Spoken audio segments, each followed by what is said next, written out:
ان الحمد للہ والصلاة والسلام علی رسول اللہ۔ فوت شدگان کے اصالِ ثواب کے لیے کچھ جائز طریقے ہیں، مسنون طریقے ہیں،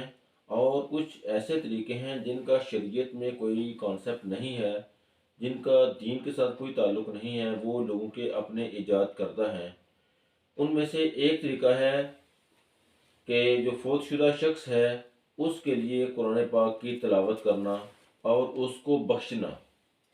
اللہ کے نبی صلی اللہ علیہ وسلم نے قرآن پاک کی تقریباً تمام صورتیں اور ان صورتوں میں بہت سارے آیات جو ہیں ان کا انفرادی طور پر ان کے فضائل بیان کیے، ان کے پڑھنے کے کا ثواب بیان کیا۔ سورۃ الفاتحہ سے لے کے والناس تک جو صورتیں ہیں، تقریباً تمام صورتیں ہیں جو ان میں اللہ کے نبی صلی اللہ علیہ وسلم نے ہر ایک کے الگ الگ فضائل بیان کیے اور ان کو پڑھنے کا اجر بتایا۔ جمعہ کے دن کون سی سورہ پڑھنی ہے، رات کے وقت کون سی سورہ پڑھنی ہے، اور فجر کی سنتوں میں صورتیں کون سی پڑھنی ہیں، فجر کے فرائض میں اللہ کے نبی کون سی سورہ پڑھا کرتے تھے۔ اسی طرح اللہ کے نبی صلی اللہ علیہ وسلم عیدین میں کون سی سورہ پڑھا کرتے تھے، نماز جمعہ کی جو نماز ہے اس میں کون سی صورت پڑھا کرتے تھے۔ ان تمام اوقات پر، ان تمام مواقعوں پر اللہ کے نبی صلی اللہ علیہ وسلم نے مختلف صورتیں پڑھنے اور ان صورتوں کے فضائل بیان کیے۔ اب اللہ کے نبی صلی اللہ علیہ وسلم نے اگر یہ جو صورتیں ہیں ان کو کسی مردہ کی بخشش کے لیے پڑھنا جائز ہوتا تو اللہ کے نبی یہ بھی فرماتے کہ فلاں صورت قبرستان میں جا کر پڑھی جائے گی تو جس کے لیے پڑھی جائے گی اس شخص کو، جو فوت شدہ شخص ہے، اس کو اتنا ثواب ملے گا، اس کے یہ گناہ معاف ہوں گے، اگر وہ خدا نہ خواستہ جہنم میں ہے تو وہ جنت میں چلا جائے گا، ایسا بھی کچھ بتایا ہوتا۔ یا پھر یہ کہا ہوتا کہ اگر فلاں فلاں سورہ پڑھ کر ختم کرایا جائے گا تو یہ صورتیں پڑھنے سے مردے کو یہ فائدہ ہوگا۔ لیکن اللہ کے نبی صلی اللہ علیہ وسلم نے ایسا کوئی بھی ارشاد نہیں فرمایا۔ تو اس سے پتہ چلتا ہے کہ یہ جو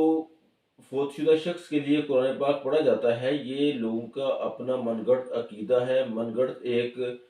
دین ہے جس کا دین محمدی صلی اللہ علیہ وسلم کے ساتھ کسی قسم کا کوئی تعلق نہیں ہے، بلکہ یہ بدعت میں آتا ہے۔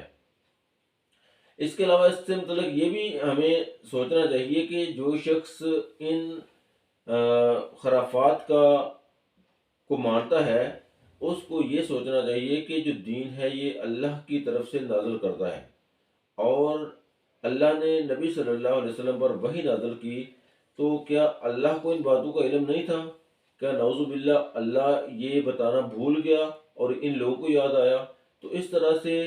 یہ بہت بڑے ایک جرم کا، بہت بڑے گناہ کا ارتکاب کرتے ہیں۔ اس کے علاوہ بدعت کرتے ہیں جو کہ دین میں نئی بات ہے۔ اللہ کے نبی صلی اللہ علیہ وسلم نے بدعت کے بارے میں مختلف وعید جو ہیں وہ ہمیں فرمائی ہیں، بتائی ہیں۔ اللہ کے نبی نے سب سے پہلے بدعت کے متعلق یہ فرمایا کہ یہ دنیا کی یہ بدترین چیز ہے، جو دین میں بدعت ہے یہ بری ترین چیز ہے۔ یہ صحیح بخاری میں حدیث نمبر 7277 میں ہے کہ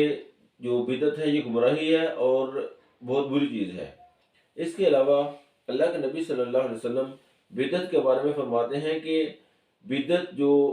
کی گئی ہے، جو دین میں نئی بات نکالی گئی ہے، وہ اللہ کے ہاں اس کا کوئی ایکسیپٹنس نہیں ہے، اللہ کے ہاں اس کی کوئی ویلیو نہیں ہے، بلکہ وہ مردود چیز ہے جس کو اللہ رد کر دیتا ہے، ریجیکٹ کر دیتا ہے۔ پھر اللہ کے نبی نے فرمایا کہ جو بدعتی لوگ ہیں، ایسے لوگ جو بدعات کا ارتکاب کرتے ہیں، دین میں نئی نئی باتیں نکالتے ہیں، ان پر اللہ تعالیٰ کے فرشتوں اور انسانوں کی لعنت اللہ کے نبی نے کی ہے۔ تو یہ ایسا ہینیس کام ہے، اتنا بدترین کام ہے کہ جس کے ارتکاب کرنے پر اللہ کے نبی صلی اللہ علیہ وسلم نے، جو کہ ناطق وحی ہیں، انہوں نے اللہ تعالیٰ، اللہ کے فرشتوں اور تمام انسانوں کی لعنت فرمائی ہے۔ اسی طرح بدعت جو ہے اس کے بارے میں اللہ کے نبی نے فرمایا کہ جو بدعتی شخص ہے اس کے نہ فرائض قبول ہوتے ہیں اور نہ ہی نوافل۔ پھر اللہ کے نبی صلی اللہ علیہ وسلم نے فرمایا کہ ایسا شخص جو بدعت کا ارتکاب کرتا ہے اس سے، بلکہ یہ امام ابن سیرین فرماتے ہیں کہ بدعتی جو شخص ہے اس کی روایت کی گئی حدیث جو ہے وہ قبول نہیں ہوتی۔ تو یہ ایک ایسی بدعت ہے کہ جس کا دین اسلام کے ساتھ کسی قسم کا کوئی تعلق نہیں ہے۔ اگر کہیں ایسا ہوتا تو اللہ کے نبی ضرور یہ فرماتے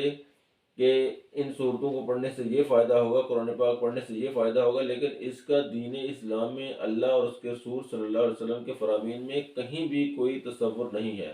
اس لیے یہ ایسا گناہ ہے کہ جس کو ہم ثواب سمجھ کے کرتے ہیں، اور اس گناہ کی وجہ سے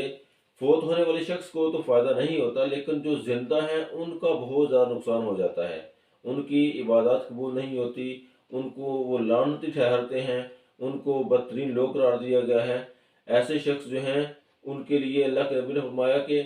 یہ جو بدعت کا ارتکاب کرنے والے لوگ ہیں، ان پر اللہ کی لعنت، اللہ کے فرشتوں کی لعنت اور تمام انسانوں کی لعنت ہے۔ اس لیے اصالِ ثواب کا یہ جو من گھڑت طریقہ ہے، اس سے ہمیں اجتناب کرنا چاہیے، اس سے ہمیں بچنا چاہیے۔